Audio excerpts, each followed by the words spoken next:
अस्सलाम वालेकुम। मैं हूं फ़रत अब्बास शाह। आप यूट्यूब पे मेरा चैनल देख रहे हैं लाहौर टीवी, और फेसबुक पे लाहौर टीवी और फ़रत अब्बास शाह के पेजेस देख रहे हैं। लॉलीपॉप आज मज़ीद मिल गया मुज़ाकरात से। नतीजा ये निकला कि जी डेट अभी फ़ाइनल नहीं है, बाकी हम इस बात पर भी मुत्तफ़िक हो गए हैं कि एक दिन में इलेक्शन होंगे, और इस बात पर भी मुत्तफ़िक हो गए हैं कि निगरान हुकूमतें होंगी, फेडरल में भी, वफाक में भी और सूबे में भी।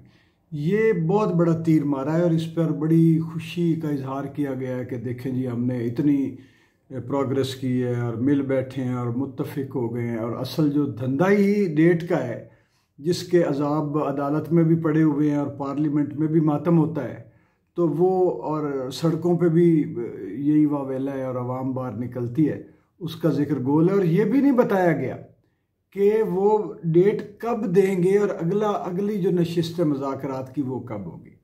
14 मई वाला लॉलीपॉप तो हमने चूप लिया, हमने वो कर लिया सारा। ये नहीं देख रहा है कि जो लोगों पर बीत क्या रहा है। काश कि ये हमारे सियासतदान मिल बैठ के ये भी मुज़ाकरात करते कि क्या चीज़ को, अगर लोगों की पहुंच में आटा नहीं है तो क्या आटे पे फिर एक करप्शन का बाजार सरगर्म करना है, या लोगों को इज्जत के साथ रेट कम करके सबको मुहैया करना है। ये कोई नहीं मुज़ाकरात कभी करता। इस बात पर मुज़ाकरात नहीं होते कि अब लोग मोटरसाइकिलें भी नहीं ख़रीद सकते। मोटरसाइकिलें भी गाड़ियों जितनी, कारों जितनी महंगी हो गई। शर्म नहीं आती इनको। ये ऐसे जालिम और बेहिस हुक्मरान हमारे ऊपर नाफिज हो गए हैं। पता नहीं हमारी किस कमी, किस कोताही और किस गुनाह की सज़ा अल्लाह ताला में दे रहा है कि इतने खौफनाक, इतने जालिम और इतने बेहिस इंसान ऐसे, जो जिनके ऊपर 22 करोड़ इंसानों की जिम्मेदारी है और उनके माथे पे कभी शिकन नहीं आती, बल नहीं आता, इतने ये ख़तरनाक लोग हैं। और आपने ये देखा होगा कि सारा पीछे आपको 75 साल से यही ड्रामा होता नज़र आ रहा है कि एक हुकूमत को उठा के फेंका, फिर दूसरी आ गई, मिठाइयाँ बांटी, खुश हो गए। अब ये फिर चाहते हैं कि मिठाई बांटने तक हम सारे अपने एजेंडे पूरे कर लें और उसके बाद इमरान खान साहब जीत जाएं या कोई हो, या तकसीम करके हुकूमत दे दी जाए, वही है हंग पार्लियामेंट लाई जाए ताकि किसी को वो आंखें ना दिखा सके, कोई ढंग की कानून साजी न कर सके, और फिर एक नया तमाशा पार्लियामेंट में भी लगे और ये लोग जो है वो जिंदा दरगोर होते जाएं कब्रों में। ये इंसान जिंदा अपने आप को महसूस करें कि हम कब्रों के अंदर दफनाए जा चुके हैं।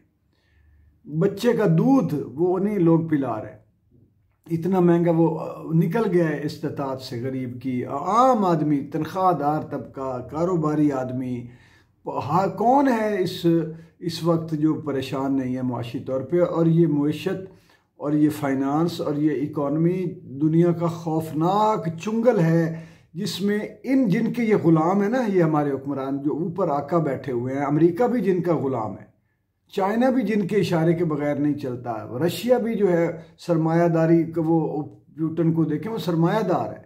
ये जो कम्युनिज्म ख़त्म हो गया हुआ है चाइना में भी, गरीब की बात करने वाला दुनिया में कहीं नहीं रहा।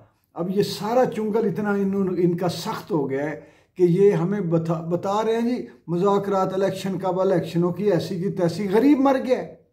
इस तरफ ना कोई सोच रहा है, ना किसी को कोई तकलीफ है, ना ये कोई है। इलेक्शनों का ही रौला है ना। अब ये कि आप मुझे ये बताएं कि अगर इमरान खान आ जाएगा, पीटीआई जीत जाएगी, तो महंगाई जो है ख़त्म हो जाएगी।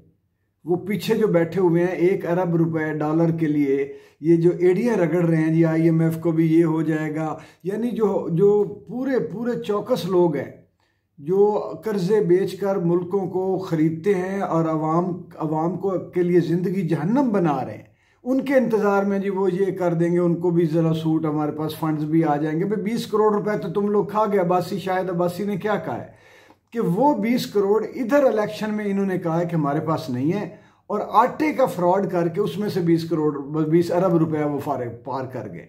इतने चौकस और कह रहे हमारे पास पैसे नहीं।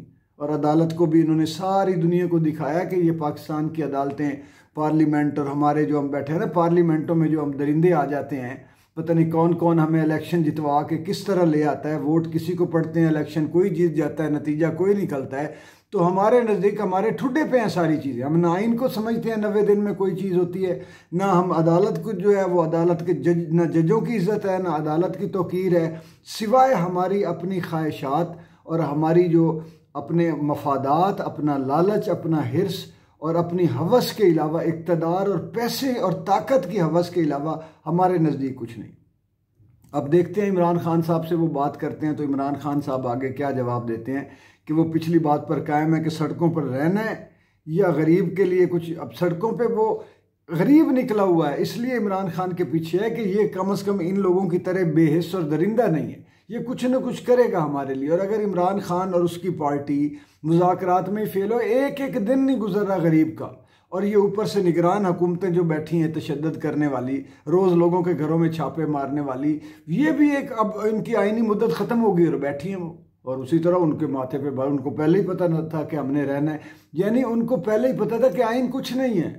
हमें जो पीछे कोई ताकतें बैठी हुई हैं ना, चाहे वो अमेरिका है, चाहे कोई है, चाहे हमारी ताकतें हैं, चाहे बैरून मुल्क वाली ताकतें हैं, ये भी जो इतना कर रहे हैं, एक ड्रामा सा क्रिएट जो कर रहे हैं कि मुज़ाकरात अमन, ये भी सऊदी अरब और चाइना वाया सऊदी अरब, उसने कहा भाई मेरे इधर पैसे लगे हुए, मेरे प्रोजेक्ट्स हैं, अगर ये तमाशा जारी रखना है तो फिर मैं कुछ और सोचूंगा।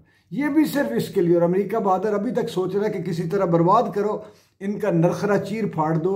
और IMF वर्ल्ड बैंक भी चाहते हैं कि ये इस हद तक मफलूज हो जाएं इकोनॉमी के हवाले से कि सांस लेने के काबिल ना रहें। अभी पता नहीं इन्होंने क्या बेचना है, मुल्क पूरा सारा बेच दिया है, बेच के आधा लूट के ले गए, आधा बेच के, और ये भी खा जाएंगे।